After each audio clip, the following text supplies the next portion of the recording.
3,000 warships entered the solar system in perfect formation. From Earth, they looked like a moving wall of steel swallowing the stars. The Galactic fleet had arrived. For centuries, its name alone had ended wars before they started. Entire civilizations surrendered the moment its dreadnoughts appeared above their worlds. Resistance was pointless. Every battle ended the same way: orbital bombardment, planetary occupation, and forced compliance. Earth was supposed to be no different. According to galactic archives, humanity was primitive. Dangerous, yes. Violent even. But divided. Technologically inferior. Barely functional as a species.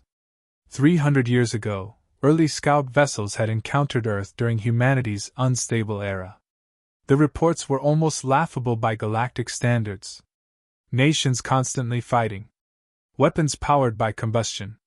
Digital systems vulnerable to collapse. One extinction event away from disappearing entirely. Humanity had survived only because the scouts judged Earth too insignificant to waste resources conquering. Now the galaxy had returned to finish what it once ignored. At the center of the invasion formation floated a flagship larger than some cities. Behind it stretched thousands of cruisers, carriers, destroyers, and planet-breaker vessels armed with weapons powerful enough to erase continents. Fleet Admiral Xiron stood inside the command chamber watching Earth rotate peacefully beneath them. "No defense grid," one officer reported. "No military fleet detected," another added. "No orbital weapons." The bridge filled with quiet amusement. Some officers had expected resistance. Others expected desperation. Instead, Earth looked calm. Too calm. "Broadcast surrender terms," Xiron ordered. A signal spread instantly across the planet. "Human civilization will surrender immediately. Resistance is mathematically hopeless. Compliance ensures survival. Refusal guarantees extinction." The Admiral expected panic. Emergency military activity. Mass evacuations. Fear. Instead, something strange happened. Earth answered almost immediately. No threats. No negotiations. No desperate pleas. Just one transmission. At first, the bridge crew thought the audio feed was malfunctioning. Then they realized what they were hearing. Laughter. Human laughter. Not nervous laughter. Not fearful laughter. People were genuinely laughing. The command chamber fell silent. "Translate again," Xiron ordered. "It is accurate, Admiral," the communications officer said carefully. "The response appears to be amusement." The bridge exchanged confused looks. Some younger officers assumed humanity had collapsed psychologically. Primitive species occasionally reacted irrationally when confronted with extinction. One commander chuckled. "They've gone mad already." Another smirked. "Fear response." But Admiral Xiron didn't laugh. Something felt wrong. Civilizations about to die did not sound like this. There was no panic in the transmission. No terror. No desperation. Only casual disbelief. Then another message arrived. This time visual. A single human representative appeared on screen. No military uniform. No signs of fear. No attempt to appear intimidating. The human sat comfortably, almost relaxed, as if interrupted during an ordinary day. Behind them stood no war room. No emergency command center. Just a quiet room overlooking an ocean. The Admiral narrowed his eyes. "Identify yourself." The human smiled faintly. "That's not really important. You understand the situation," Xiron said coldly. "The Galactic fleet stands above your world. Surrender immediately." The human stared at the display for a moment. Then something unexpected happened. They laughed again. Actually laughed. Not mocking. Not arrogant. Just genuinely confused amusement. Several officers shifted uncomfortably. Finally, the human leaned forward. "You crossed half the galaxy for this." The bridge went silent. Xiron's expression hardened. "You face annihilation." The human glanced sideways, as if someone off-screen had said something funny. More distant laughter echoed faintly in the room. When the human looked back, they seemed almost sympathetic. "I don't think," they said carefully, "you understand what's happening here." The Admiral felt irritation rising. Primitive species always underestimated the fleet, at first. They always understood eventually. "You possess no military defense," Zyron said. "Your extinction is inevitable." The human tilted their head. "No military defense?" A pause. Then another quiet laugh. "That explains a lot." Before Zyron could respond, the transmission ended. No warning. No final statement. Just silence. On the bridge, confusion spread faster than fear. Earth remained calm. No ships launched. No weapons activated. No defensive formations appeared. Nothing. Only cities glowing peacefully against the darkness of the planet below. And for the first time since entering the system, the Galactic fleet stopped feeling victorious. Admiral Zyron had conquered 83 civilizations. He had watched empires collapse in hours, seen governments surrender before the first shot was fired. Fear always followed the arrival of the Galactic fleet. But Earth felt wrong. Too quiet. Too relaxed. Hours after the failed transmission, the planet still showed no signs of military mobilization. No defensive fleets. No orbital cannons. No hidden installations. Nothing. Long-range scans showed cities functioning normally. Transportation systems moved uninterrupted. Energy output remained stable. Human networks showed no evidence of panic. They were acting as if an invasion fleet larger than moons wasn't hanging above their world. "Run another planetary scan," Zyron ordered. The sensor officer hesitated. "We already have, Admiral." Again. Minutes passed. Then confusion spread across the bridge. "There are inconsistencies," an analyst said slowly. "What inconsistencies?" "No detectable military infrastructure." Zyron frowned. "That's impossible." The officer swallowed. "Not impossible, Admiral. Absent." The bridge fell silent. Earth had no military industry. No orbital defense stations. No shipyards. No weapons production. According to every scan, humanity had disarmed completely. A younger commander laughed nervously. "So they surrendered before we arrived?" "No," another officer said quietly. "Civilian systems are operating normally." That made even less sense. Primitive species without militaries usually lived under stronger empires. Earth stood alone, yet somehow showed no concern. Then a historical analyst finally interrupted. "Admiral, we may have a problem." Zyron turned sharply. "Explain." The analyst pulled archived navigation data onto the display. "Our route here crossed an uncharted gravitational corridor." "That's irrelevant." The officers shook their head. "No, sir. We believe it caused temporal displacement." The room went still. "How much displacement?" The analyst hesitated. "For us? Approximately 8 years. Zyron crossed his arms. "And Earth?" Silence. Then, 312 years. Nobody spoke. A cold feeling spread across the bridge. That was impossible. The galaxy still viewed humanity through 3-century-old reports. Primitive. Chaotic. Technologically weak. But if Earth had experienced 300 years while the galaxy barely moved forward, everything changed. "Open historical comparisons," Zyron ordered. Human technological projections appeared across the display. Then kept climbing. And climbing. Eventually surpassing known galactic limits. Impossible energy growth. Material science breakthroughs. Quantum infrastructure. Spacetime engineering theories once dismissed as fantasy. One projection caught everyone's attention. Conventional warfare abandonment, estimated 147 years ago. The room became uncomfortably quiet. "No military?" one officer asked softly. A scientist answered before anyone else could. "Maybe because they don't need one." Another report appeared. Human energy signatures showed something disturbing. Earth's power grid wasn't planetary anymore. It stretched across gravitational anomalies surrounding the entire system. The sun itself appeared altered.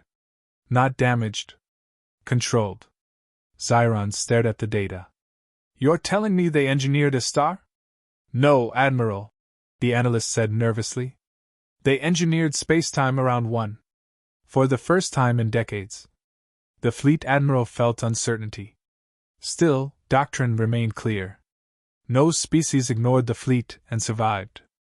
Prepare warning strike, Xiron ordered. Target uninhabited lunar sector. Several officers hesitated. Admiral, one began carefully. If humanity truly advanced for 3 centuries, they still understand force. Xiron interrupted coldly. The order went out. Planet killer batteries aligned. Energy surged through thousands of warships. The largest invasion fleet in galactic history prepared to remind humanity what power looked like. Then something strange happened. A new transmission arrived from Earth. No urgency. No threats. Only that same calm human voice. Oh, the human said casually. You're actually serious. A brief pause. Then distant laughter echoed again. Only this time. It sounded louder. The galactic fleet fired first. Thousands of weapons locked onto the moon. Across the armada, planet-killer batteries glowed with enough power to erase civilizations. Tactical systems synchronized. Energy readings surged through every flagship, cruiser, and dreadnought. Admiral Xiron watched the countdown in silence. Humanity had ignored surrender. Mocked the fleet. Now they would finally understand reality. Fire! The order spread instantly. But nothing happened. No beams. No shockwaves. No launch signatures. The weapons simply failed. Confused officers checked systems. No malfunction detected, one engineer said quickly. Weapons are online. Then why aren't they firing? Xiron demanded. Nobody answered. Because something stranger had already begun. At the outer edge of the formation, a dreadnought vanished. No explosion. No warning. No debris. One moment it existed. The next moment, empty space. Panic moved across nearby channels. Another ship disappeared. Then another. Entire sectors of the fleet began going dark. Enemy attack? An officer shouted. Negative. Gravitational anomaly detected. No, multiple anomalies. The bridge erupted into chaos. Sensor systems showed impossible distortions spreading through the battlefield. Space itself twisted around sections of the fleet like invisible currents, pulling reality apart. Ships weren't being destroyed. They were being removed. Communication lines failed. Navigation systems collapsed. Fleet formations shattered without a single visible weapon being fired. Then Earth transmitted again. The same human appeared. Still calm. Still relaxed. Almost disappointed. You actually thought we still fight wars like this? The human said. Xiron stepped forward. What have you done? The human leaned back slightly. Nothing aggressive. A tactical officer interrupted. Admiral, 26 dreadnoughts confirmed missing. Another voice followed. Entire strike groups displaced. Displaced where? Xiron snapped. The answer froze the room. Unknown. The human sighed softly. You crossed 300 years to threaten a civilization that stopped fighting physical wars over a century ago. Nobody spoke. Because outside the flagship, reality itself no longer obeyed military logic. Some ships suddenly appeared millions of kilometers away. Others became trapped inside isolated pockets of warped spacetime. One carrier drifted motionless, frozen mid-movement as if time around it had stopped entirely. No explosions. No casualties. No violence. Just complete tactical collapse. You're monsters, one alien officer muttered. The human actually looked confused. No, they replied. We just learned something the galaxy apparently didn't. A pause. Bigger weapons stopped mattering. Fleet strategy meant nothing now. Shields were useless. Armor was irrelevant. Numbers no longer mattered. Thousands of warships had entered the solar system expecting conquest. Instead, they were being quietly rearranged like pieces on a board by an opponent that no longer played the same game. Xiron looked at tactical projections disappearing one after another. Fear slowly replaced certainty.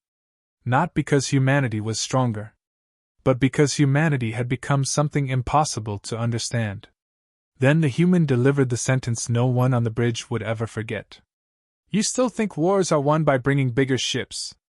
Another dreadnought vanished. Silence spread across the command deck. Because for the first time, the Galactic fleet understood something horrifying. They were not fighting humanity. They were fighting 300 years of human evolution. For 17 minutes, the Galactic fleet stopped functioning as a fleet. Warships drifted helplessly through broken formations. Entire battle groups had vanished into regions no navigation system could identify. Communication channels collapsed into static as space-time distortions swallowed signals faster than commanders could issue orders. And Earth remained calm. No counterattack came. No retaliation. No revenge. That frightened Admiral Xiron more than violence ever could. Because conquerors understood enemies who fought back. They did not understand restraint. Open diplomatic channels, Xiron said quietly. No one argued. Hours earlier, surrender had been humanity's only option. Now survival belonged to the fleet. The transmission connected almost instantly. The same human appeared again, still impossibly relaxed. Behind them, sunlight reflected across an ocean horizon. No emergency. No celebration. No military command center directing the destruction of an invading armada. Just calm. Xiron straightened. What do you want? The human looked genuinely surprised. Want? You've defeated us, the Admiral said carefully. Name your demands. For the first time, the human actually smiled. That's the misunderstanding. A pause. We weren't fighting you. Silence filled the bridge. You disabled our fleet, Xiron said. No, the human corrected calmly. We moved it. Tactical officers exchanged uneasy looks. The human continued. Your ships aren't destroyed. Nobody's dead. Most of your fleet is already being repositioned safely outside sensitive space. Why? One officer asked before stopping himself. The answer came instantly. Because wiping you out would be barbaric. Nobody on the bridge knew how to respond to that. The species they arrived to conquer spoke about mercy while casually dismantling the greatest military force in galactic history. Finally, Xiron asked the question bothering everyone. Why were humans laughing? The human leaned back for a moment. Then sighed. Because from our perspective. They glanced briefly toward the stars. This felt like history showing up late. Confused silence followed. The human continued. 3 centuries ago, humanity feared extinction. We fought wars.